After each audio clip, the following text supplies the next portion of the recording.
All right, hello, welcome to my channel. I recently moved, so I'm living in a new city now, and this is my first time in about maybe 2 years of really having a place of my own. So I'm really excited to make some pieces for the home, and I've been really excited, especially to feel like the wall space. So that's really kind of what I'm focusing on today. Um, I bought a bunch of canvases, and I've been doing a lot of research on really like simple things to add to your wall. I haven't picked up a paintbrush in a really long time, so if you haven't either, this is the perfect DIY for you. So we're going to be following this design. I will link it or give you a little pop-up. And I'm going to make this super easy. So I'm actually using today some leftover fabric. So this was leftover fabric from our curtains. As you can see, it's a bit wrinkled. So the first step here is I'm just going to iron it all out so it's nice and flat. What we want to do here is either use your sewing machine and put it on like the longest basting stitch. And what we're going to end up doing is like pulling the stitching and giving this a gathered feel so we can match back to the painting. So I think the original is more like plaster or some type of molding that the artist did. It's really beautiful, it's really basic, and it really just reminds me so much of sewing, and that's what I love so much. So even though this channel is based on sewing, it'll also have a little home decor now. So yes, follow me.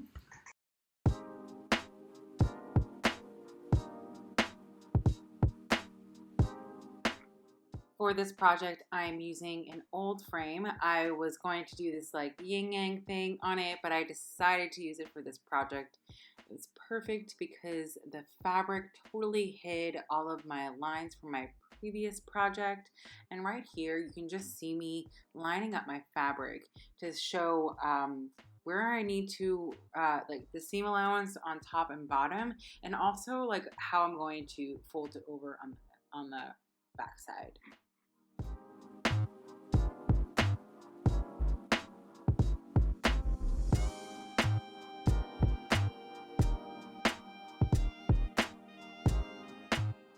I'm beginning to sew here my line, and I am just marking it, taking my needle and double threading it, and you're going to add a knot at the end, and you're going to start from one side of your fabric. I will be giving dimensions for the fabric later, and you're just going to work your way from one side all the way to the other.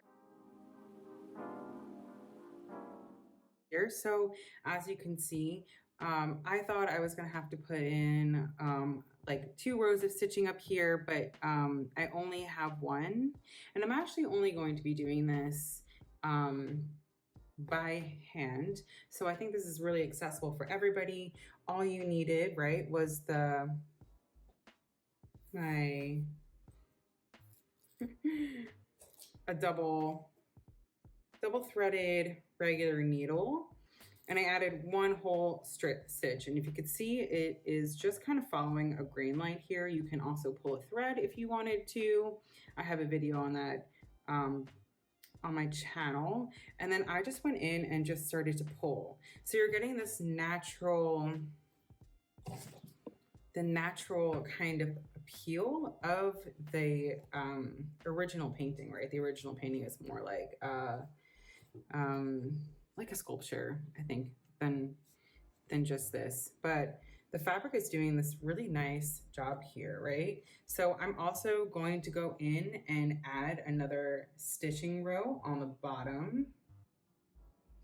And then I'm also then just going to go in, and this isn't going to be up like this. We're going to tack this down, and this kind of give us that same kind of feel as the original. So it has like a lot of pleats or shirring that's going like this, and then other really beautiful shirrings that is just kind of up like so. And this is just going to be like a really nice textured art piece for a wall, just for using some fabric scraps, which is always great.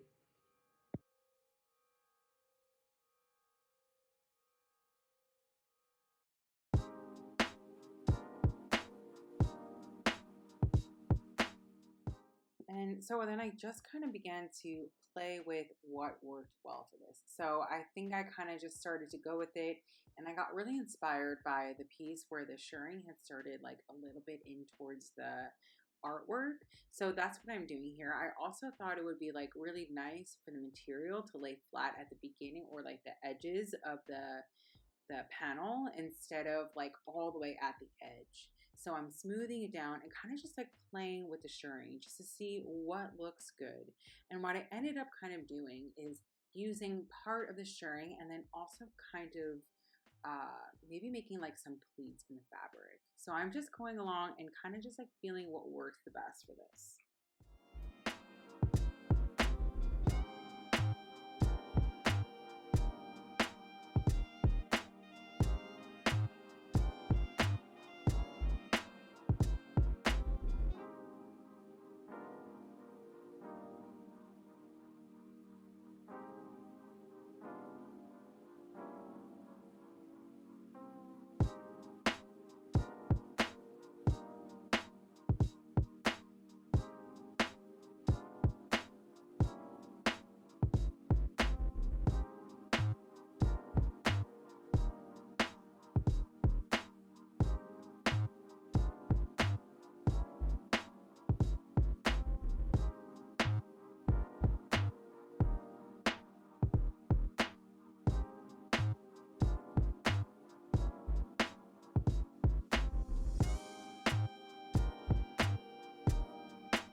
So I'm making my way to the edge of this art piece, and I want to make sure that my last piece, my last pleat is quite defined, because the left side is going to match the right side, and there's going to be about 2 inches of flat fabric. So after I define this pleat and glue it off, I'm going to cut off the excess fabric and finish the side to the back of this painting.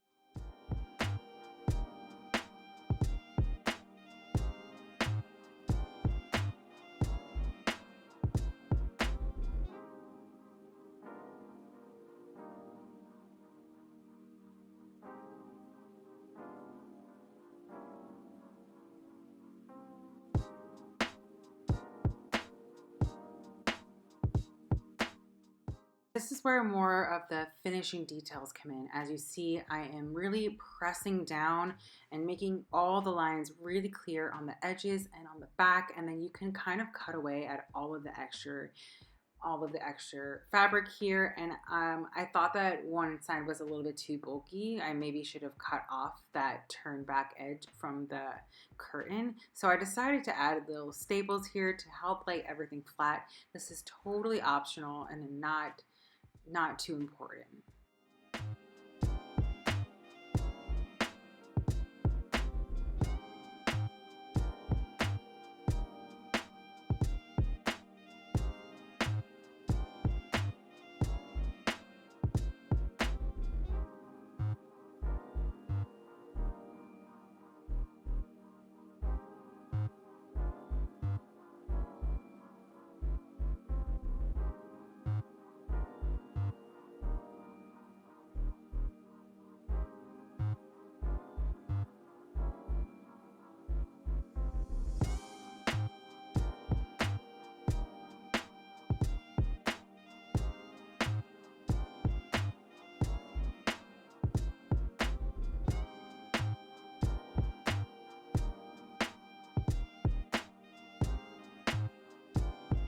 And for the final reveal, I have this here set with a couple of other paintings.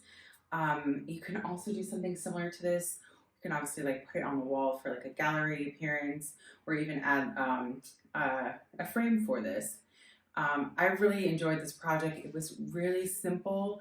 All you needed was a rectangle of fabric, and you can really just play around with the pleating as well as the glue. So this was very simple. It was really quick and easy to do. And I hope you enjoy this, and maybe if you make it for yourself, you can also tag me below. All right, well, thank you so much. Enjoy.